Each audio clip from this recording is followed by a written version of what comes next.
Well, thanks for joining us, everyone in the audience, and Scythe and Sesko, especially representing the War Kittens up here. Appreciate you taking the time to talk a little bit more about your project here. Admittedly, I've kind of been called into duty here on short notice just a little bit, so I'm playing catch up, reading through some of the website and your Twitter and going through the Discord here. So I've got some couple, high level questions here that I'm sure the listeners are interested in, and then obviously anything you guys want to expand upon along the way, we'd be more than happy to hear. Yeah, no, awesome. Thanks for having us. I'm Sesko. This is Scythe. We're super excited to chat and dive in a little bit more about the kittens. Yeah, awesome. Appreciate you guys again. You guys want to talk a little bit about the team behind the project here, kind of how you guys came together, and kind of the background on some of the the foundational pieces behind the team here? Yeah, for sure. I can jump in here. So I met Scythe many months ago, actually, when Anonymous kicked off. So that was when we got acquainted, and then we became friends in that community. And I got excited about potentially building a project. Was thinking of ideas, and then I asked Scythe to jump on board and help me build something.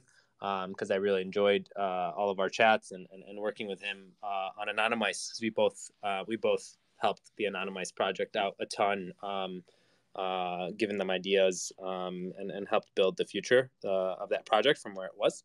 And so then that kind of ignited the beginning of the kittens. I reached out to some friends who I knew were really good devs, and some other friends in the Web3 space that I had met also. Through Anonymous. And so we put together a team of, I think there's 9 of us exactly, to come and build this project. So all various backgrounds: Google, Facebook, some well-known Web3 companies, some people that are venture-backed founders. So pretty strong backgrounds across the board.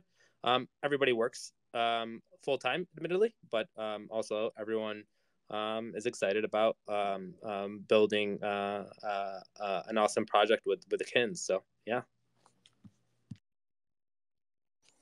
Awesome. Thank you for sharing that.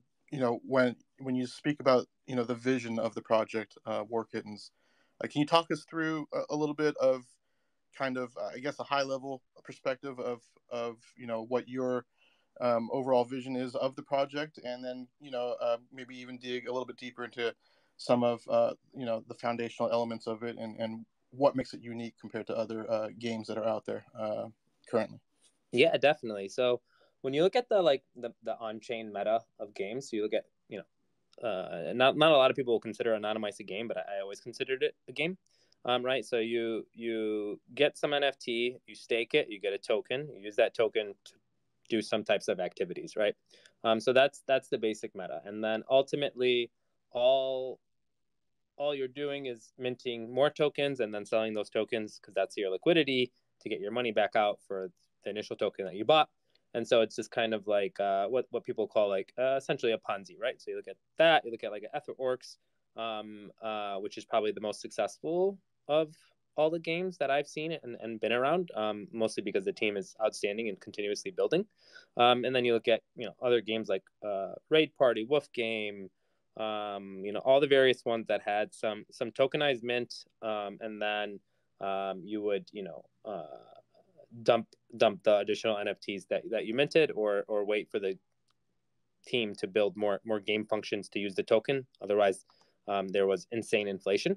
I wanted to build a game where there wasn't an inflationary problem, meaning you wasn't in a problem where you had a token and then no use case. And so that was the basic premise for building the kittens, right? So build an infinite use case, basically. And so set about doing that. Initially thought about using a token, ended up scrapping that idea, because then I realized tokens essentially dictate the price of your project. And if token is down, project is down. Token's up, project's up. And so there was no point to have that that tie-in if it wasn't absolutely necessary. So scrapped the token and settled on some dynamics that I picked up from playing RuneScape actually back in the day.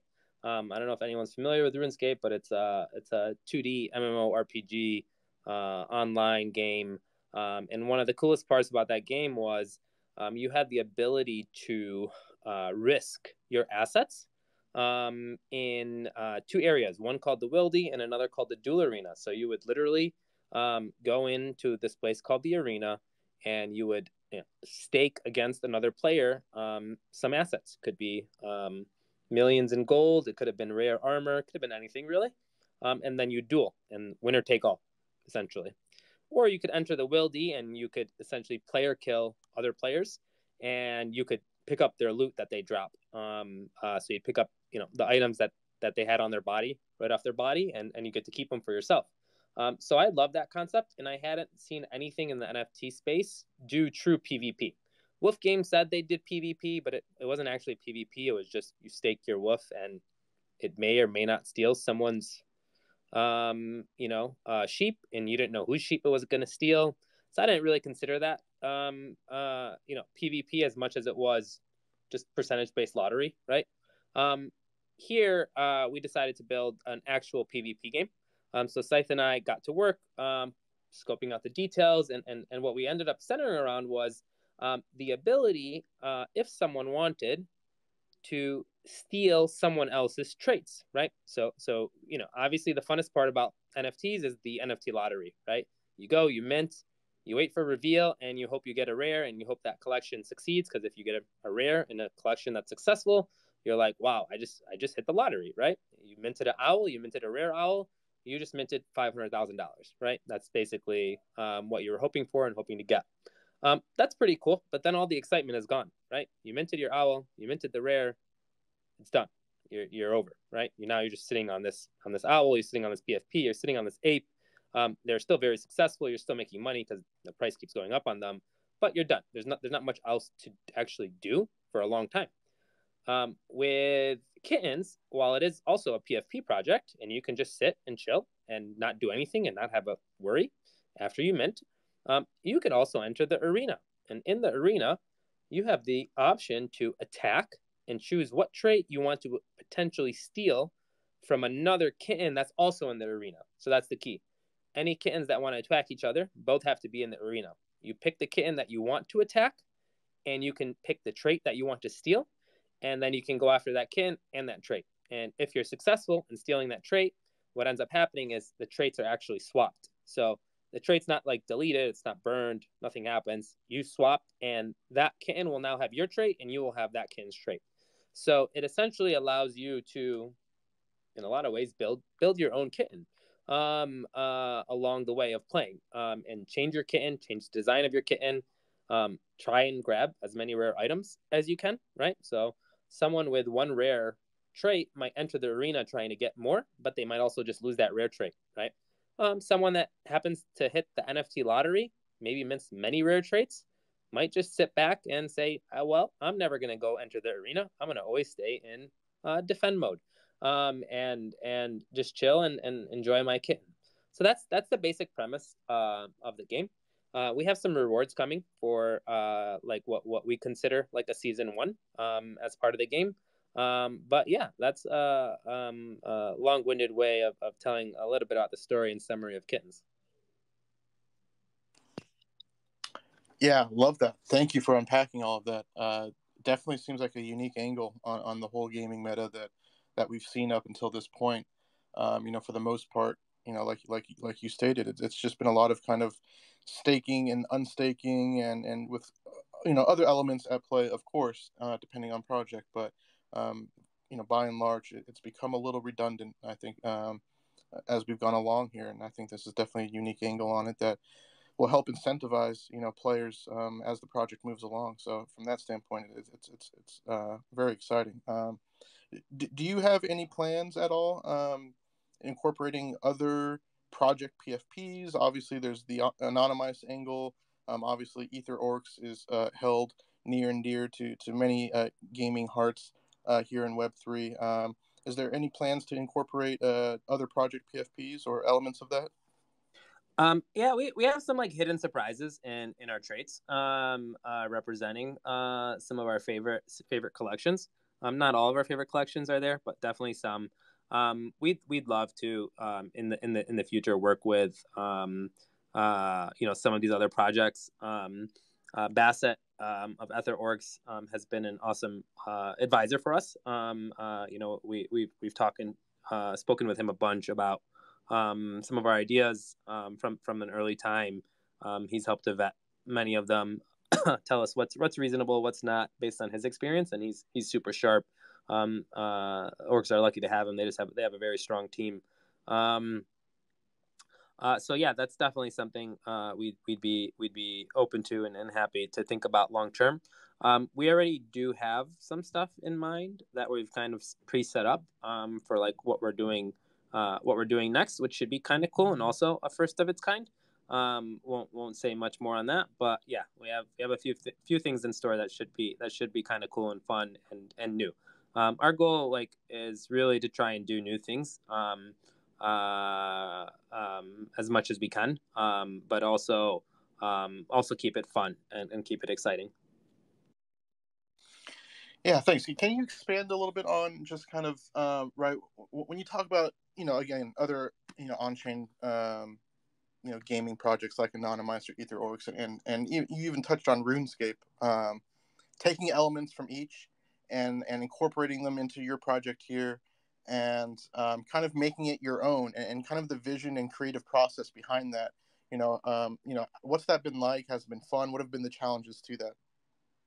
Yeah, no, it's been super fun. I think like one of the biggest challenges was when I scrapped all the plans for the token. So we had actually finished all the contracts, and then I told the team, sorry, I don't think we should have a token anymore. And so let's change some of our concepts. So we had to scrap a bunch of contracts that took a little bit of rewriting and overhauling.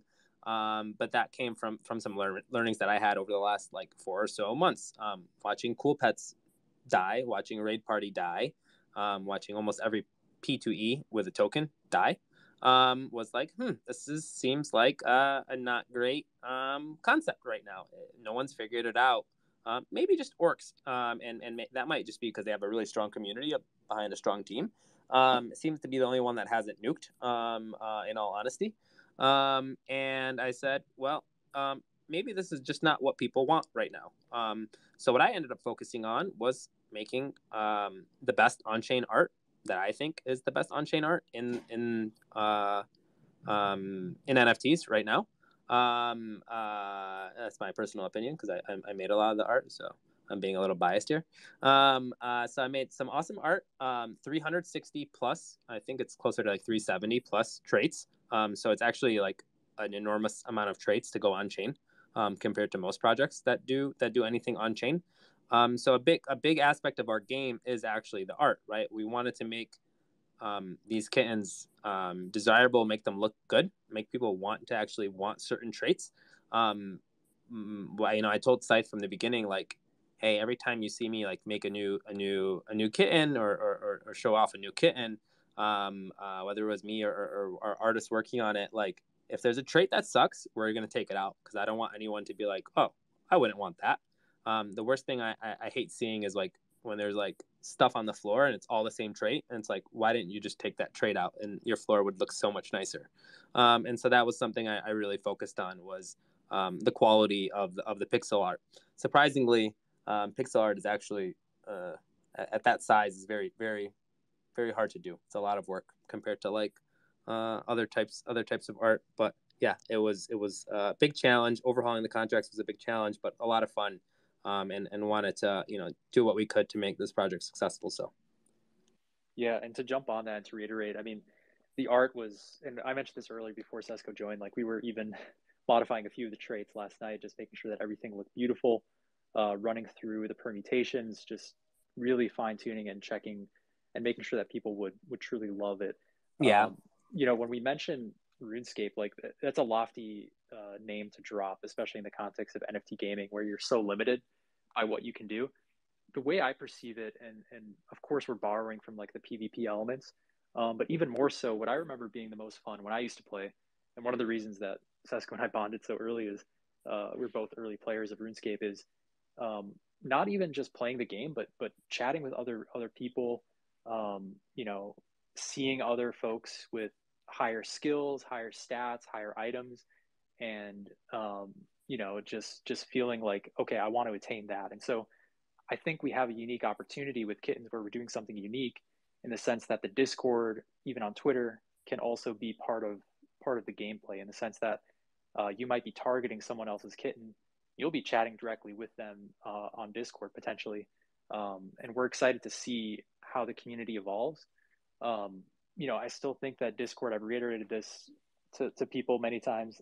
I still think Discord is the metaverse, but it's become a little bit static. Like it's still the number one place to connect and chat with other people. But when you introduce a dynamic where you're sort of competing against other people in your community versus current NFT discords where you're all kind of like in this together, you're still in it together, but at the same time, you do have an opportunity to potentially steal someone else's really cool trade. So in general, just looking forward to seeing how the community evolves beyond just, you know, the general Discord chat, but seeing how folks start to communicate when there's a little bit of risk involved. So I hope that's a lot of fun for people.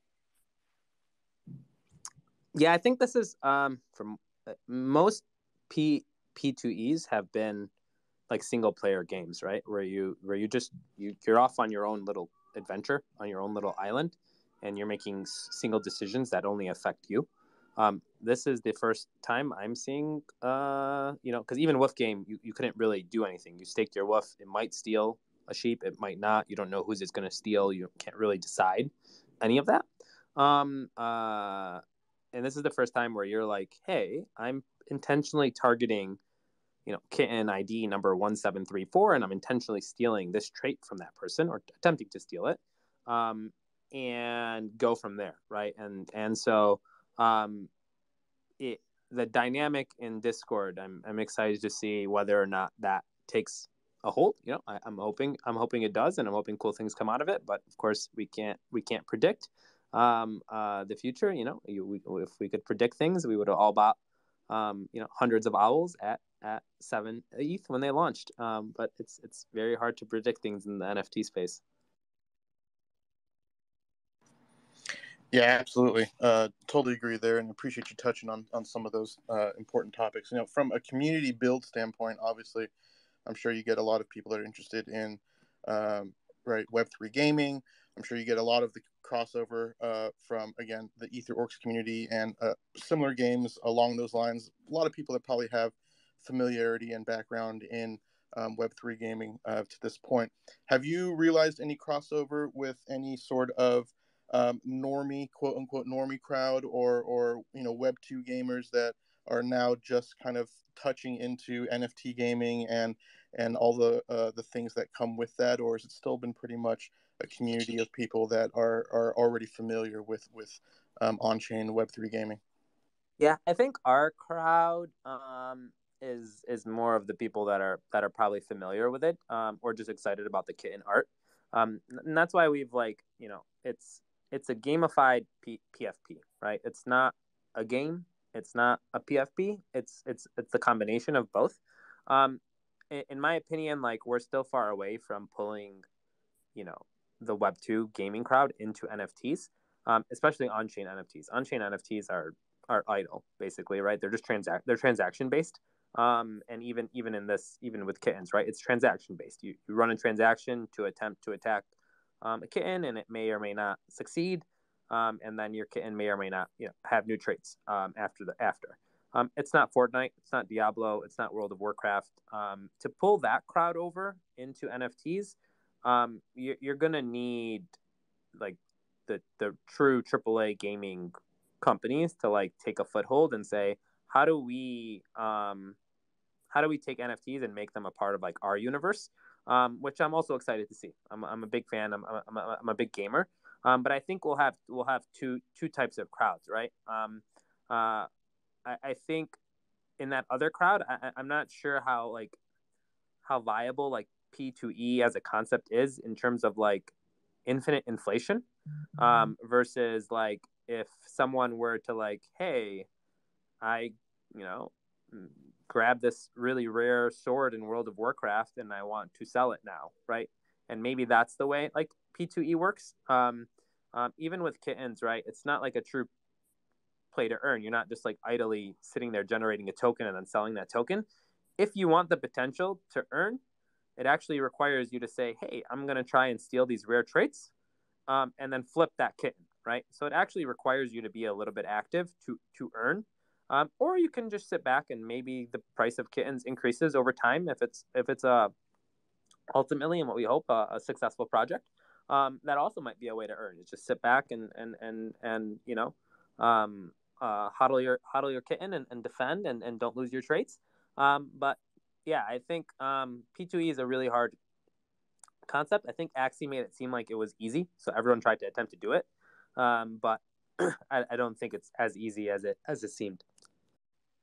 Yeah, and just to add to that, I mean, in general, when I look at our Discord and Twitter, I'm quite proud of the community that we built pre-mint.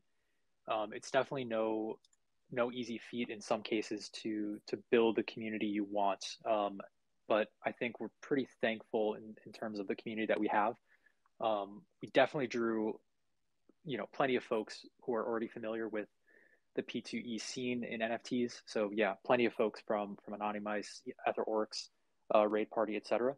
But we really haven't done, a whole lot of marketing. Of course, we've reached out to certain communities that we value highly and we respect, and of course shared whitelist spots with them via pre-mint forums. But in terms of Twitter, 38 tweets. We haven't really been super active, but have built quite the substantial following of folks, who really I think are looking forward to the kittens, and I think will help us have a strong foundation.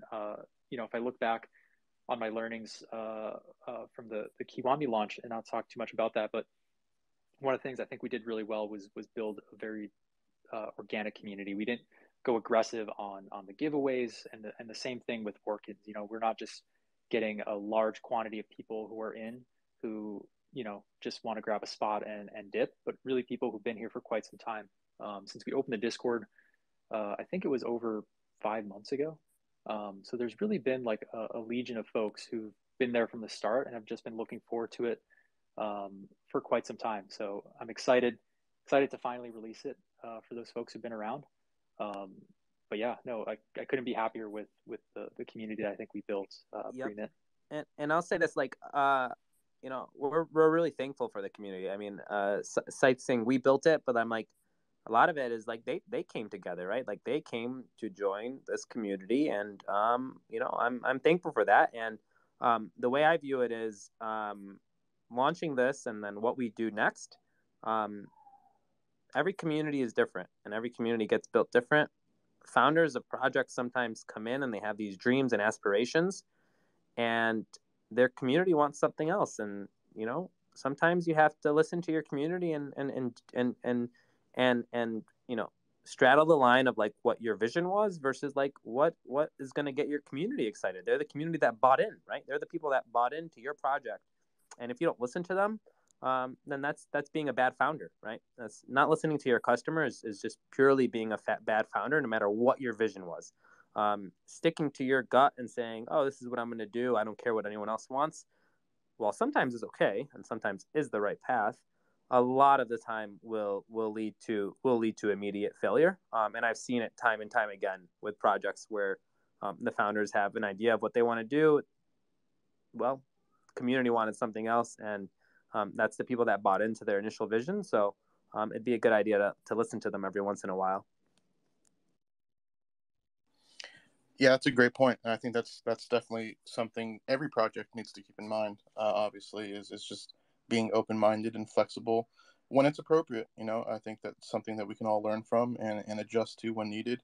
Obviously, there are times where you got to kind of put your foot down and stick to your gut a little bit, but by and large, I think that's a great learning point for everyone trying to build in Web3, because it is such a fast-paced environment, right? So things are constantly adjusting day to day, minute to minute, even.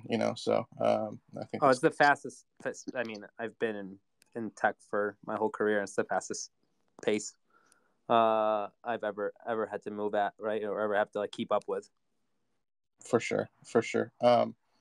Just to touch on some of the token mechanics real quick. Now, were there any concerns, or are there any concerns of a lack of a true passive earning element to it? Do you feel like the trait stealing aspect of this is enough to incentivize players to keep playing? What are your thoughts there? If you could touch on that just a little bit deeper. Yeah, for sure.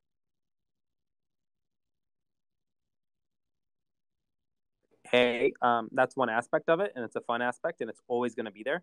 If someone enters the arena, they always have the opportunity to steal anyone else's traits that is in the arena. That's infinite. It'll be there for the life of kittens, or as long as that game contract is live, and it's possible that we do something new later in the future and have a new variation for the kittens game.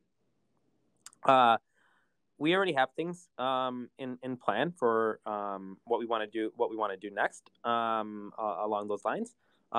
Whether or not people are disappointed about having a token or not, I've been saying it like way ahead of time. Hard to know exactly, but I do think tokens at this point basically have hurt more projects than they've helped. So I actually, from my point of view, it's very much a positive. And I would hope that other people see it as a positive. But it wasn't a decision that we just went and randomly made. Even our mint price, all of it was looked at other data points, what projects have been successful, where they've been successful at, and why. And so like one thesis I have is when your mint price is initially too high and your initial minters don't actually have a chance to make any profit from secondary, it likely cascades the project into a negative, and it makes it impossible to recover from. Versus having a lower mint cost where people have profited at some level, it usually brings a lot more positivity based on what I've seen. And generally those projects have been somewhat more successful, maybe not insane floors, but they've been a bit more successful, and they didn't have to have a hard dip down where everyone lost. If the only people winning are the founders of the project, that's not a good project, and that shouldn't be celebrated by any means. So yeah, a lot of that are things that we've considered, for basically the health of the project and what we think can help it sustain longer term.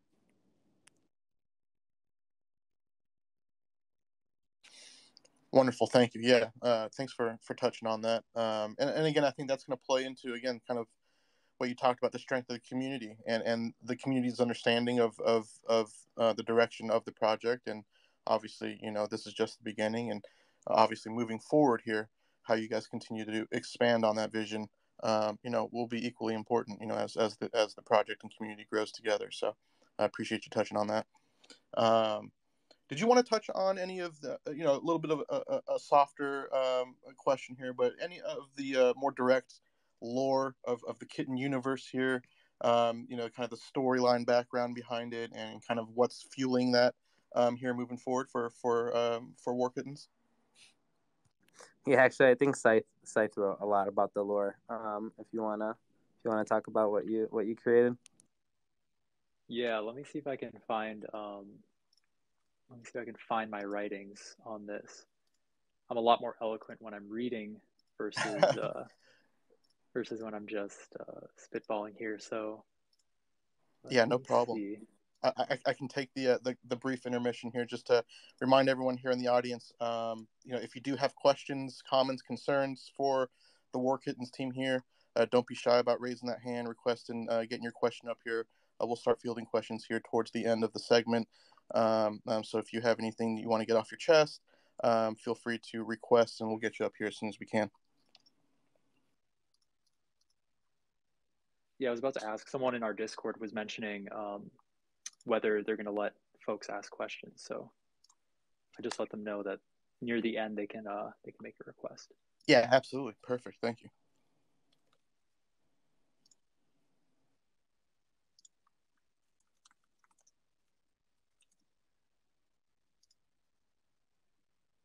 Okay, yeah, I found it. So, when it comes to War Kittens lore, one thing we were thinking about, and we've gone back and forth on a few ideas, and as Sesko mentioned, we did kill the token pretty recently, and that caused a refactor of our contracts. But there were some other ideas that we were thinking of maybe reintroducing later um, down the road with kittens, but not initially at the start. And part of that has to do with sort of what we thought of as sort of clans and a leader. So when it comes to the lore, I don't want to be too cheesy, but we have War Kittens, which is situated on the territory of Thelefius, which is what we've called the territory on the planet Volcitor. And so on this territory, you would have 5 clans, or 5 provinces rather, which are dominated by a distinct kitten clan. And so each of these clans would be defined by numerous traits. And so that's something we were thinking of introducing later on down the road, potentially having a trait that doesn't define the rarity, but sort of is a secondary kind of tertiary trait, which defines sort of the kittens that are a part of the clan. And so the clan of Sephanica, clan of Arcadia, the clan of Zara, clan of Perulius, and the clan of Servila. Each of them defined by fury, wisdom, greed, mercy, selfless love. And each clan would be led by a single emperor kitten, which originally we had sort of represented by a unique 1 out of 1 trait. We went back and forth on sort of one of ones, and I know that comes up constantly. People jump into the Discord and they're like, "Hey, any 1 out of 1s," and I'm like, let's take a step back here. One thing we really wanted to shoot for, and Sesko touched on, was having a beautiful collection through and through, having a trait that, no matter what you minted, someone else would love or you would love, which we thought of as more important than just having specific 1 out of 1s in the collection. And so, yeah, we went back and forth. In the beginning lore, we did imagine there being sort of like an emperor kitten, which did have that 1 out of 1 trait, but definitely something we can introduce down the road. But that's a little bit on the lore. I think it could be quite fun to expand upon this down the road, since what we have is a perfect foundation, being 100% on chain. We can always build on top of it. And even though Sesko mentioned, and we've talked about the token at length, there's always the opportunity to bring it in down the road. If the environment ever changes, if the NFT space moves in a certain way, if we figure out a way to get the tokenomics right, there's always the opportunity to introduce a token down the road. So it's all in the air, but yeah, just a little bit about the lore that we've been thinking about. Perfect. I'm sorry, did you want to finish the thought there? I saw you unmute. Oh no, that was it. Okay, excellent. Thank you for touching on that. Yeah, that's good to know. That's a good backdrop for kind of the direction you guys are headed. It looks like you guys are planning to be completely on layer 1 here. Can you talk to some of the conversations you guys have had regarding that decision, some of the pros and cons to it? Obviously, we know with some of these games, kind of the staking, unstaking mechanics to it, it can get a little costly at times. Can you touch on that a little bit and kind of the direction you're headed in that regard? Yeah, for sure. So I can jump in here. So the good thing is there's no staking or unstaking. The only thing you'd have to do is change your status, which is a significantly lower cost in terms of gas. So you would shift from like attack to defend, but also you're not going to do it that often. You're not going to be like shifting back and forth every day. The more likely scenario is here, you're going to find kittens that you want to attack one day, and then you're going to be like, all right, and you're going to strategize, and then you're going to, at least that's how I would play it, is make your shift, attack your kittens, try and steal your traits, and then shift back, and then kind of like bide your time for when you want to steal other traits. So in that regard, it's not a game that you're gonna sit and click and shift and claim the token and then use the token and then keep going. So gas costs shouldn't be as high as others. Where we've been optimizing, and we're still even running tests right now and optimizing gas costs. Even our mint costs are actually for on-chain art. They should be in line with a normal mint. It'll be a little bit higher, but it should be in line. It shouldn't be significantly higher. And hopefully tomorrow is a low gas day as well. Which should play a huge factor. Obviously, when gas is at 20 versus gas is at 60, it's automatic 3x just because of gas. So hopefully we have a good gas day tomorrow, and the costs won't be outrageous. But yeah, the number of transactions you're going to run with the kittens is significantly less than most other games, or should be significantly less. Perfect. It could be high if you're like just you want to attack everyone and steal everything. But sure, yeah, I'm sure it's going to be a little controlled by the user and kind of their tolerance for it as well, for sure. But appreciate you clearing that up. And the good thing is in this game, because it's not like you don't fall behind by not attacking. Okay. Does that make sense? You're not like, oh man, like I'm a week behind because I didn't, mint and stake my next guy and get more token. You can wait a week and be like, I don't want to do anything for a week. Find the trait that you want to steal. Someone's finally entered the arena, and then you go after that person, right? So that's one of the neater things about this. Yeah, I love that, and that kind of takes some of the risk of the time rug element out of it, right? I mean, I'm sure as all of us can attest to, during some of the the Ether Orcs type grinds where you're setting alarms every couple hours throughout the night to kind of make sure you're maximizing your value coming back. So exactly, yeah, it's nice to hear that. And a nice, unique angle, and one that I'm sure that's appreciated by the entire community. So, from that standpoint, I'm excited to see it in action. We have about 10, 15 minutes here left with the team from War Kittens. Again, I'll remind everyone, if you have a question for the team, go ahead and shoot a request up here, and we'll get you up on stage to ask the team. From all things being equal here, I know you guys are set to launch. How are you guys feeling? Kind of talk us through kind of the pre-launch kind of mindset. Where's your head at? Obviously, I know both of you've kind of been through this, or Scythe specifically. Sesko, I'm less sure, but probably been through this at least a time or two before. Any loose ends to tie up? How are you feeling about things going into tomorrow? Yeah, I can start. Yeah, definitely feeling a little bit nervous, but feeling very, very confident for tomorrow. I'm not a smart contract dev. I've definitely learned a few things and a little bit about nuances. I'm in real life. I'm sort of a project manager, and so that's kind of the hat I wear when it comes to things. So I've just been in multiple different group chats, just reading every single message and making sure that there's nothing I need to remediate or fix that's outstanding. So all like the little tiny details, just want to make sure that they're good to go. One thing that does make me a little bit nervous, I want to avoid sort of a gas war bot admit. So we've been talking about that a little bit, some ways to mitigate. I don't want to name names, but there are a couple of botting groups that I'm quite familiar with, and I've learned about them over the past few months that have been whispering, and so just a little nervous about them, but we'll see. I think we might have a way to mitigate. So that's where my head is at. But no, I'm excited. It's just really a rock star team, as Sesko mentioned. People from very strong backgrounds in Web 2 and Web 3. Behind the technical details. So feeling very confident there. Yeah, we had two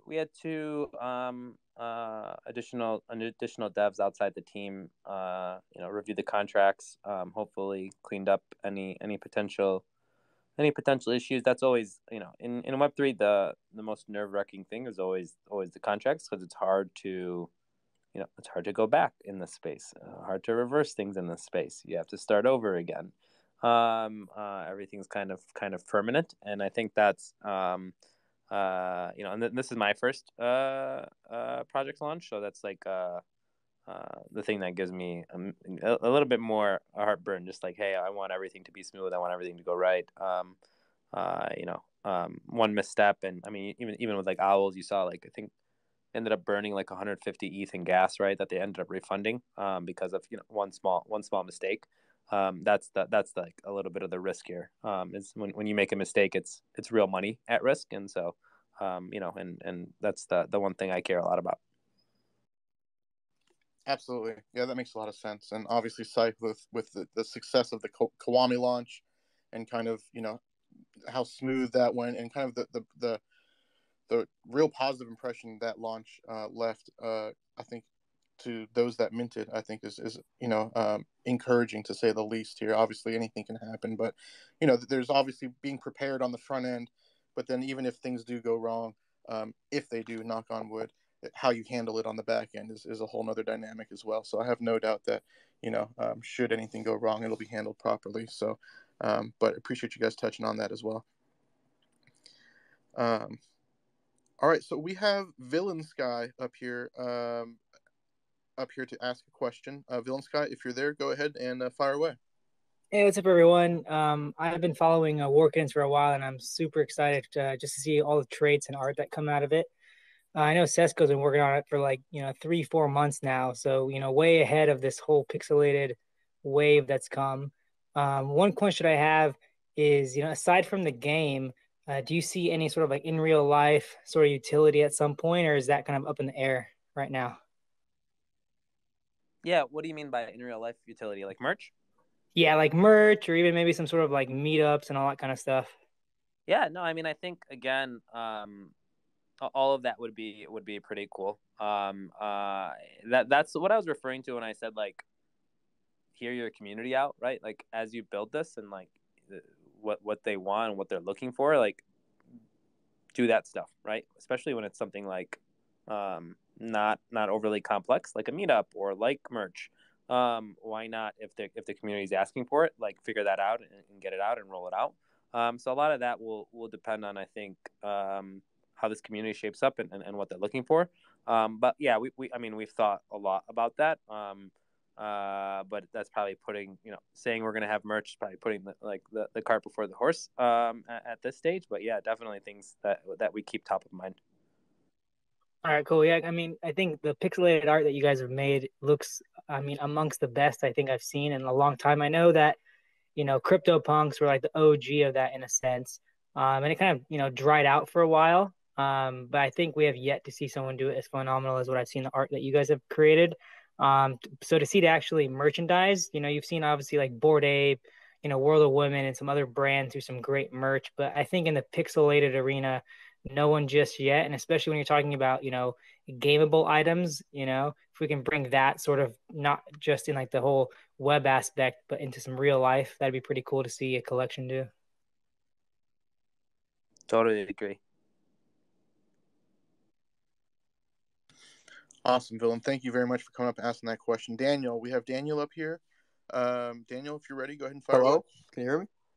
Yes, sir. So yeah, I've been like watching you guys since like maybe January. I like first did that game. I remember like the site broke or whatever, and I didn't really like look at the project for a bit, but so you guys started like being a bit more active, and I really like the aspect, and I think it's something unique. But I've got a few questions regarding at least the minting process. I don't think anyone's touched on. What was the like thought process behind like just doing one per mint per whitelist? Was just to get like more unique holders, or like what was the idea behind that? Yeah, so the game works best when there's a lot of users. The game doesn't work really well if the community is small. So if you have like, I don't know, 2,000 unique holders, they're probably not going to put all their kittens in the arena. So you're going to lose all those kittens, and they're not going to be in the game.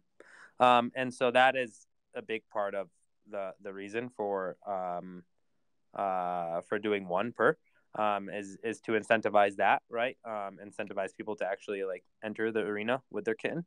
And I think having more unique holders is better for the health of like the gamified part. Assuming, because I already assume a lot of people are not going to want to play. So if you already have a lot of people that don't want to play, you need to make sure that you have room for people that do. Otherwise, what's the point of the game at that point? And so that's a big reason why. Yeah, I kind of figured that out myself. I just want to be sure. But what I want to touch on, like what you said, that you think that people want to play. Do you think like more people are into flip, whatever? I know you said you gave out like a couple spots to people in the communities, and people just will instantly flip them or whatever, try to sell. So you think you want to get more, I guess, into people that are still want to be more active within the game and such, I guess you could say. Yeah, I mean, ultimately, I've said this to people before. You can't control any of that from the outside. Like from my perspective, from site's perspective, from the team's perspective, I can't control who's going to flip it, who's going to hold it, who's going to want to play it. What I can control is my actions and the way I go about trying to incentivize people to want to play and want to hold. So we have a few things in mind that we want to do to try and do that, but ultimately that's not it's not like easy to control, if that makes sense, right? Like I can't control like the person that buys the NFT, and so if they want to just flip it, they might just want to flip it. Hopefully we can build a community that's like excited about the project. We've seen like there's a lot of good communities out there. Anonymice again is like one of my favorite communities. There's chain runners. Obviously, I'm not even going to name like the big time like apes and all the other OG communities, but there's Bears Deluxe. We have there's the Orcs. There's a lot of projects that almost nuked and then came back and built really strong communities over time as they added to the project, as they built it out, and as the people eventually bought in that really wanted to be in. I remember Orcs hitting almost, from 5F when they launched and when I purchased them to at the bottom, I think in 0.2 or 0.3 range, right? You're talking down 97% almost from the peak, right? And then it comes back and it's stronger than ever, and you would have made money no matter pretty much any point in time that you would have purchased to date. Once you build a community like that, I think that's when you've kind of like made it, and that's what we're trying to do here. But it's not easy to control for sure. I have one more question just about the rarity. So I know that the entire game is based off that, but is there like a predefined amount of like how many like 101s, how many like I guess you could say like top 500, top 1,000? I guess those would be the more sought after. But I guess my questions would be the 101 since you guess you control that, not really the rarity rankings. I guess like sub 1,000. Yeah. So there's no like true 1 out of 1s. There's some really, really rare traits where there's like 4 of them, 6 of them, 8 of them. The other thing is these are dynamically generated. So I actually don't know what's going to end up in the collection. They're just percentage based. So there's a couple traits where I'm even like nervous because they might not end up making the collection, just pure RNG.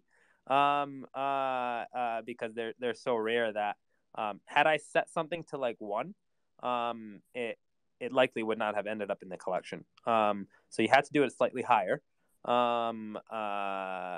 And yeah, it'll be interesting to see. But the kins are all dynamically generated, randomized, so it's not exploitable. Most on-chain games have been exploitable to date. This one's not exploitable because we have a delayed reveal, so it'll seed after the fact. So no one can exploit the RNG here. But it'll be interesting to see what happens and what traits and how many of each trait, especially the rare ones, come about. And then what people do with them, right? Do they, hey, if I get a super rare trait, do I like automatically just go defend that kitten and never enter the arena, or is it, do I not realize it and then I'm in the arena and someone steals it? So I'm curious to see what happens there. Great stuff, Daniel. Thank you for the questions, man. Really appreciate it. We have Juicebox up here. Do you guys have time for one more question? Yeah. All right, perfect. Well, let's get Juicebox Boy up here. coming up on the hour here. If anyone else has any questions and want to get in line here, go ahead and throw the request up. Juicebox Boy, welcome. Go ahead and fire away, man. Yeah, thank you. My question was, can you enter the arena at any time and then leave at any time, or is there a cool-off period? There is a cool-off period. We're actually fine-tuning it a little bit right now, so it's not settled. That's why we haven't stated what it is, but there is a cool-off period. It would be there's a couple of problems with not having a cool-off period. One, it's botable, right? So I could chain transactions together, exit the arena, attack, go back to defend, and that wouldn't be fair to a lot of players. So there is a cool off, which makes it significantly more dangerous for you to make that decision, especially if you have rares and you're trying to I have 2 rares already and I want to go for a third. It's a decision you shouldn't take lightly, and I mean, you might say, hey, I'm gonna go do this at 4 a.m. when everyone's sleeping so that no one steals my rares, and take that chance. But yeah, there is a cool off period. It's not going to be like a full day. It'll be significantly shorter than that. But yeah, there is one, for a lot of reasons, but mostly so that people can't exploit. Yeah, for sure. Thank you. That was my question. Good luck on the mid tomorrow, guys. Thank you. Juicebox Boy, thank you very much, man. Appreciate it. Looks like that may be it for the requests here. I guess I'll open it back up to you, Scythe and Sesko here. Is there anything you wanted to add on top of this conversation? Anything you wanted to fill in the listeners on in preparation for tomorrow? Anything on your mind? Anything you want to add here to this conversation? Nothing. I just want to say thank you. Thank you for hosting us. It's been fun getting to chat. Scythe said this, but we haven't done a lot of marketing. Nor is that something that we, what our focus is. Our focus is right now was to build and ship this, and then build an awesome community and kind of go from there and build more cool stuff and continue to expand the ecosystem. So really excited to have had a chance to chat with a bunch of people about what we're doing. Likewise. Yeah. Thanks so much for hosting us. It's always a pleasure to work with Metaverse HQ. You guys are definitely one of, if not the most professional groups in the space who help projects get the word out and have built an amazing community. So yeah, thanks for the opportunity to reach your community and also expand our reach. But yeah, no, we're excited for tomorrow, and hope everyone enjoys the mint. Yeah, thank you both, and right back at you, Scythe. I know we've had you up here a couple times now, and always a pleasure to speak with. So insightful and informative. Thank you both for taking the time. Very excited to see how tomorrow goes. Excited for the project and see how everything plays out. We'll be watching very closely. And other than that, just best of luck to both of you, and the project and the entire community of War Kittens here. For those of you in the audience, thank you for tuning in. This was a pleasant conversation. I hope you enjoyed it. Metaverse HQ, once again, is a tokenized alpha community where we encourage education, alpha, insights, strategy amongst all of our members. It's really a family of community members where we kind of learn and grow and hopefully more times than not profit together. So if you're interested in that, all of our links are in our bio here. Feel free to check us out. Any questions, our DMs are open on the main account. Feel free to hit me up in my account as well, and we'll get you all sorted that way. But again, Scythe, Sesko, War Kittens community, thank you very much for the time, and good luck tomorrow. Thank you. Thank you. All right, guys. Later. Take care. Yep. Bye-bye.